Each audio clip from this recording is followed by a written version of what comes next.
Hello friends, എല്ലാവർക്കും good morning. അപ്പോൾ ഇന്നത്തെ പത്തരമാറ്റിൻ്റെ ഒരു അടിപൊളി വിശേഷത്തിലേക്ക് എല്ലാവർക്കും സ്വാഗതം. അങ്ങനെ ദേവയാനിയും അതേപോലെ തന്നെ ജലജയും എല്ലാവരും കൂടി ഇങ്ങനെ ഓരോ കാര്യങ്ങൾ ഇങ്ങനെ ആലോചിച്ചുകൊണ്ടിരിക്കുക. ആ സമയത്ത് ജലജയെ നമ്മുടെ ദേവയാനിയെ നോക്കിയിട്ട്, എന്താണ് ഏട്ടത്തിക്ക് ആ കൊച്ചിനെ കാണാത്തതിൻ്റെ ഭയങ്കര സങ്കടമാണല്ലേ? നിങ്ങൾ പറഞ്ഞ ശരി തന്നെയാണ്. ആ കൊച്ചിൻ്റെ ഒരു ഓമനത്വവും കാര്യങ്ങളൊക്കെ കാണുമ്പോൾ ആരാണ് സന്തോഷിക്കാത്തത്? ഈ വീട്ടിലൊരു കുട്ടിയില്ലല്ലോ.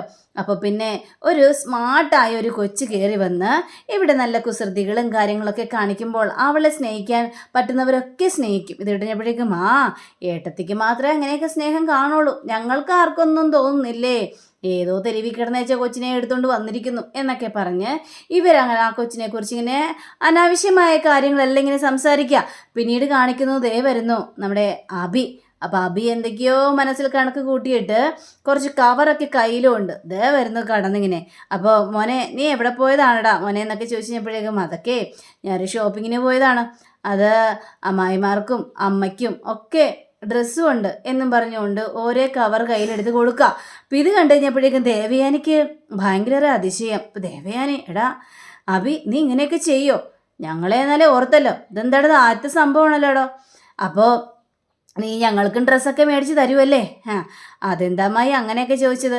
അല്ല, ഇങ്ങനത്തെ നല്ല സ്വഭാവമൊന്നും നിനക്കില്ല. ആദർശിനും അനിക്കൊക്കെ മാത്രമേ ഇങ്ങനത്തെ ഒരു സ്വഭാവം ഉള്ളൂ. അവരെ ഞങ്ങൾക്ക് എന്തെങ്കിലുമൊക്കെ ഡ്രസ്സൊക്കെ മേടിച്ച് തരുവുള്ളൂ, അതുകൊണ്ട് ഞാൻ ചോദിച്ചെന്നേ ഉള്ളൂ. ഇത് കേട്ട നമ്മുടെ ജലജയാണെങ്കിൽ, എൻ്റെ ഏട്ടത്തി ഇപ്പം എൻ്റെ സ്വഭാവം മാറിക്കൊണ്ടിരിക്കുകയല്ലേ, നല്ല സ്വഭാവം ആയിക്കൊണ്ടിരിക്കുകയല്ലേ, നല്ല ഭർത്താവാണ്, നല്ല അച്ഛനാണ്, നല്ലൊരു മകനാണ്, അങ്ങനെ നല്ല രീതിയിൽ മാറിക്കൊണ്ടിരിക്കുകയല്ലേ അവൻ എന്നൊക്കെ ഇങ്ങനെ പറയുക.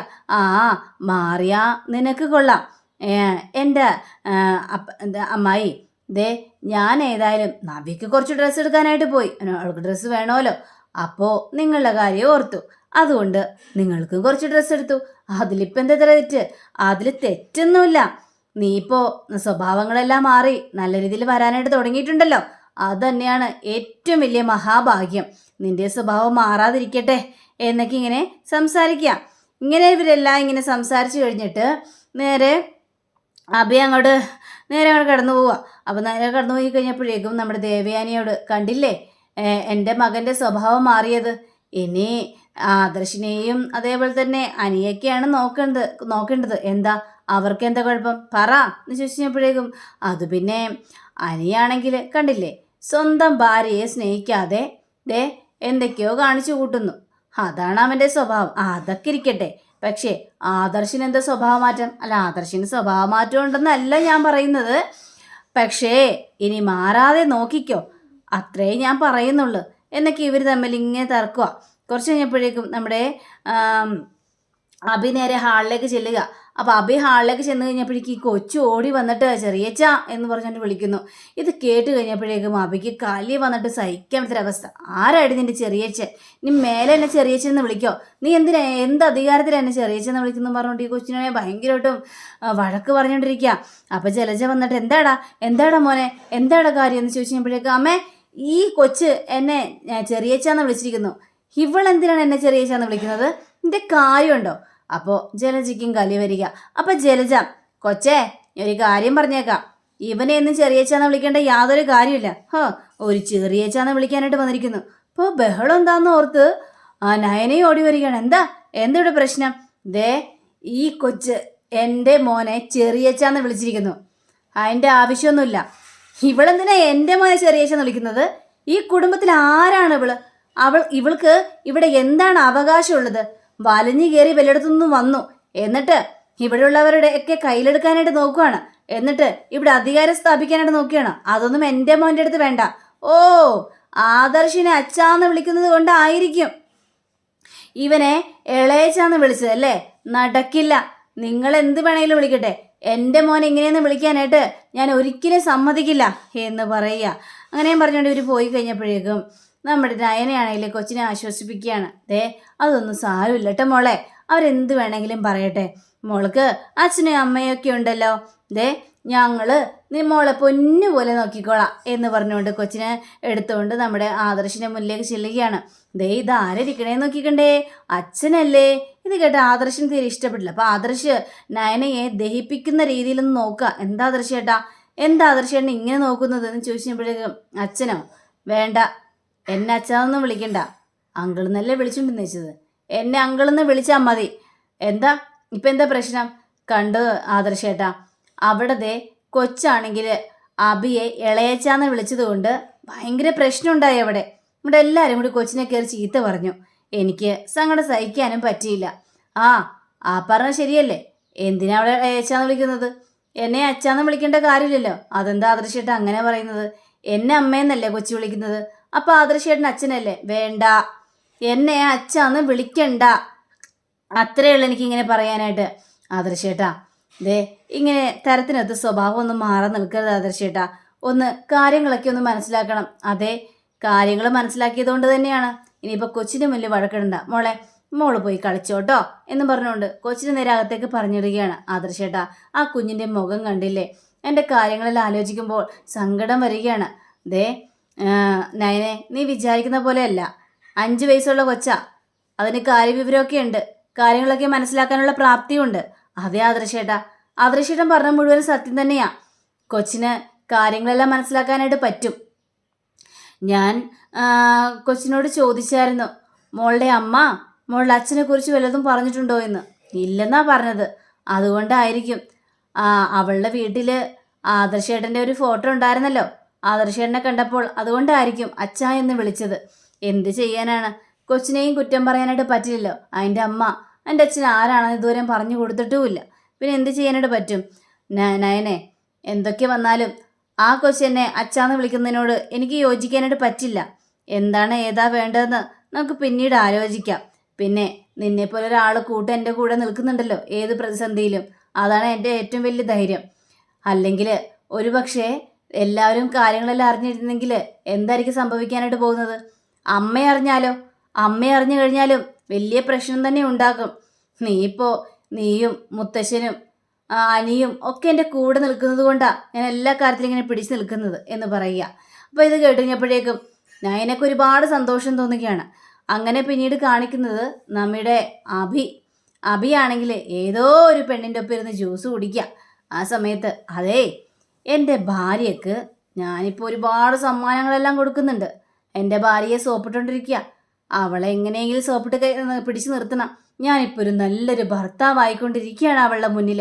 ഇത് കേട്ട് കഴിഞ്ഞപ്പോഴേക്ക് ഈ പെണ്ണണയിൽ, ആഹാ കൊള്ളാലോ, പക്ഷെ എൻ്റെ വീട്ടിൽ കല്യാണമൊക്കെ ആലോചിക്കുന്നുണ്ട് കേട്ടോ, എത്രയും പെട്ടെന്ന് കല്യാണം നടത്തണമെന്നാ വീട്ടുകാർ പറയുന്നത്. നീ കല്യാണമൊന്നും കഴിക്കണ്ടെന്നേ, വിദേശത്ത് പോകുകയും വേണ്ട.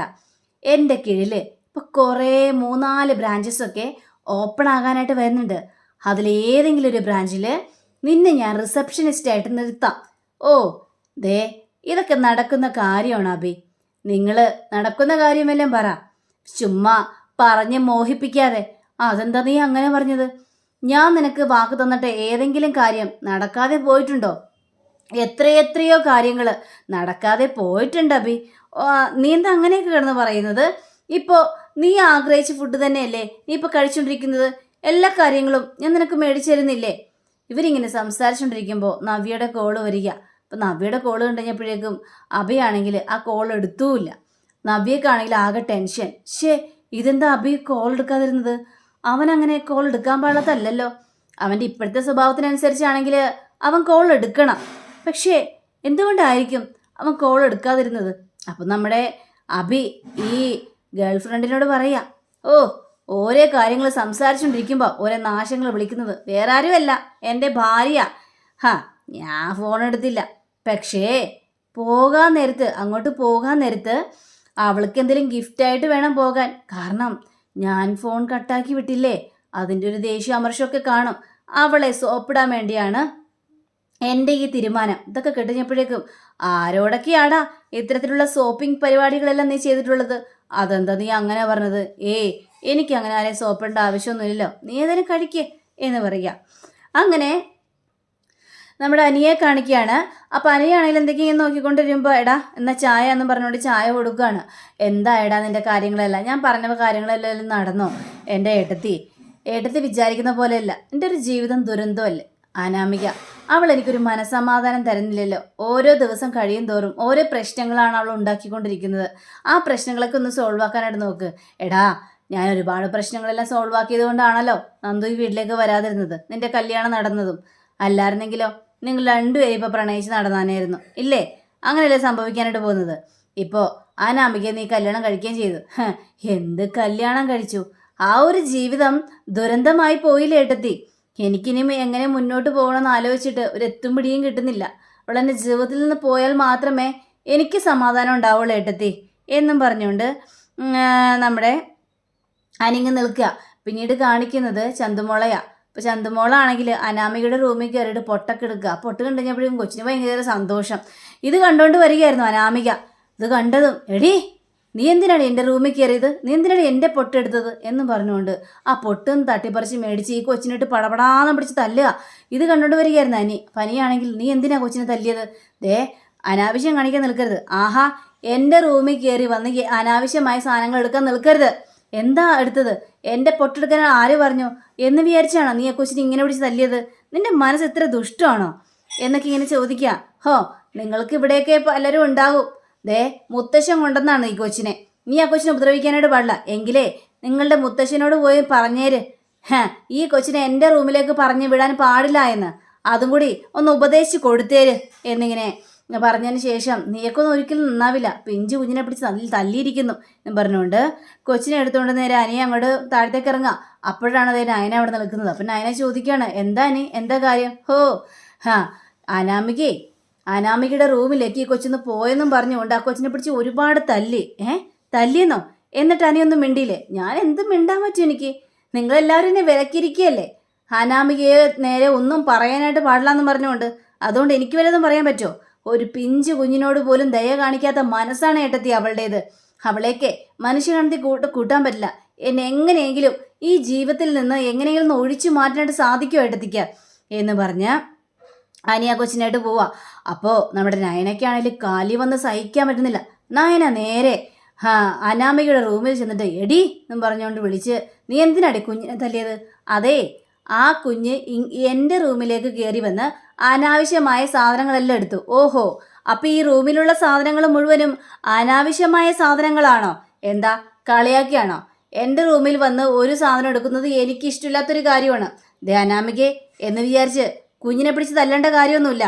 ദേ അത് ഞങ്ങൾക്ക് ഇഷ്ടമില്ലാത്ത കാര്യമാണ്. കുഞ്ഞിനെ നിങ്ങൾ കൊണ്ടുവന്നിട്ടുണ്ടെങ്കിൽ അവളെ അടക്കി ഒതുക്കി നിർത്തണം. അല്ലാതെ എൻ്റെ റൂമിലേക്ക് കയറ്റിക്കൊണ്ട് വന്ന് ഓരോ സാധനങ്ങൾ എടുക്കുകയല്ല വേണ്ടത്.